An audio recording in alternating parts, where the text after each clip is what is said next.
Boa noite a todos, boa noite às mulheres, em especial que acompanham o nosso quadro Mulheres em Foco. Que bom poder descansar, né? Perto da noite, assim, a noite se aproximando, o horário de você descansar, repousar. E o sono é a bênção de Deus, mas muito maior ainda é o privilégio que nós, que somos servos dele, temos de poder descansar e saber que ele trabalha, que ele cuida de nós. As pessoas que não pertencem a ele, por mais que tenham lutado, se esforçado durante o dia, não podem desfrutar desse privilégio, não é mesmo? Então, se você vai descansar agora, se você não está trabalhando, não está, né, com uma escala, porque nós sabemos, e eu recebo alguns e-mails assim de pessoas que trabalham durante a noite, acompanham a Rede Aleluia, estão ali acordadas acompanhando toda a programação da rádio. Que bom. Mas se você vai descansar, você pode descansar tranquilo, seguro, desfrutando desse privilégio de Deus, de ter Ele cuidando de você, cuidando dos seus problemas, dando a solução daquilo que de repente você foi dormir preocupado. No dia seguinte vem a solução, uma porta se abre, não é mesmo? E conforme foi prometido ontem, nós iríamos falar do grupo Godlywood. Eu tenho aqui alguns e-mails, mas eu vou falar em cima desses e-mails, não vou lê-los, mas de algumas obreiras que têm dúvidas a respeito do grupo. Elas perguntam a respeito das tarefas, do processo de seleção, do número de vagas, e eu vou tentar dirimir essas dúvidas, né? Como nós falamos no sábado, na reunião dos obreiros, que foi transmitida para todo o Brasil, nós temos visto, não por parte de todas, graças a Deus, mas por parte de algumas obreiras, uma certa resistência. Mulheres que lutam consigo mesmo para não ceder, para não entregar a sua vontade, né? Elas querem estar no controle, com as rédeas da sua vida, e elas sentem que, de alguma forma, se participarem do grupo, elas perdem esse controle. Veja bem, eu estou dizendo baseado em alguns comentários que nós recebemos, diretamente ou indiretamente, trazidos por outras pessoas. Nós vivemos num mundo que há uma moda de não se obedecer. Nós vivemos no tempo da indisciplina, da desobediência, das críticas, e nós não podemos permitir que esse espírito entre no nosso meio. É um espírito mundano, um espírito que afronta a Deus, porque toda rebeldia é pecado, e pecado é uma afronta direta a Deus. Então, se nós vamos contra uma direção dele, porque eu creio que a obra é dirigida pelo Espírito Santo, e assim como ele passa a direção para o pastor faz chegar aos obreiros, faz chegar ao povo. E aqueles que se submetem, eles são abençoados por essa entrega, por essa rendição da sua vontade, independente do que seja. Muitas vezes nós obedecemos e não entendemos o porquê. E eu creio que aí está a verdadeira obediência, de você nem perguntar o porquê, de você nem entender o porquê, e mesmo assim você se submeter.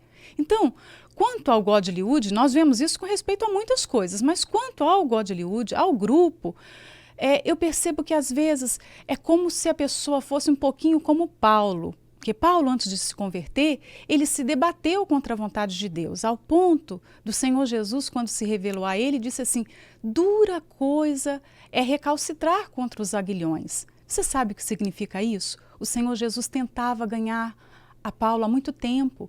O Senhor Jesus tentava alcançar aquele homem resistente há muito tempo. Não sei de que forma, mas eu imagino que, por Paulo ser até contemporâneo, ter uma idade parecida com a do Senhor Jesus, ele poderia ter visto alguma pregação, ter participado de algumas reuniões, ter estado em Jerusalém com pessoas muito próximas a ele, ter conhecido a doutrina, ter ouvido palavras, mas mesmo assim ele combatia o evangelho, mesmo assim ele criticava, ele perseguia. Então aquela vontade que ele tinha ia contra a vontade de Deus. Ele tinha obras, ele era um homem notável, um religioso com uma expressão tremenda, mas ele lutava contra a vontade de Deus, ao ponto do Senhor Jesus compará-lo a um animal selvagem.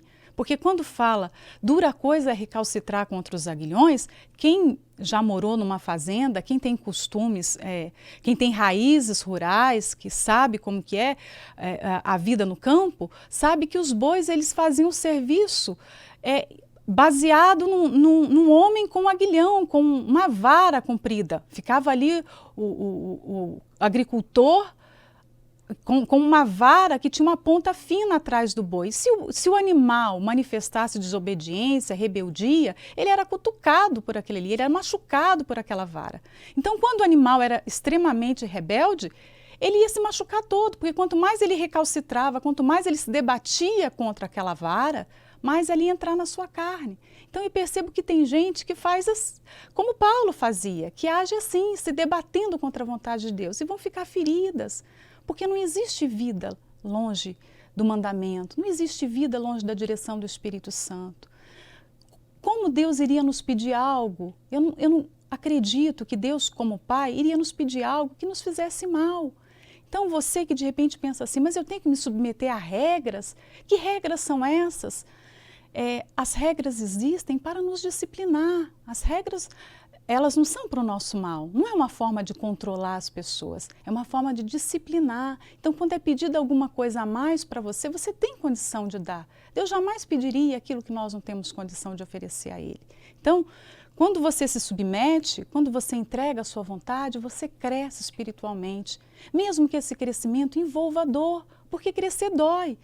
Você lembra quando você era criança e você estava crescendo fisicamente, que crescer dói? Imagine espiritualmente. Crescer envolve dor, amadurecer mais ainda. Então, se você quer crescer na sua fé, na sua comunhão com Ele, não resista. Não resista ao que Ele te pede.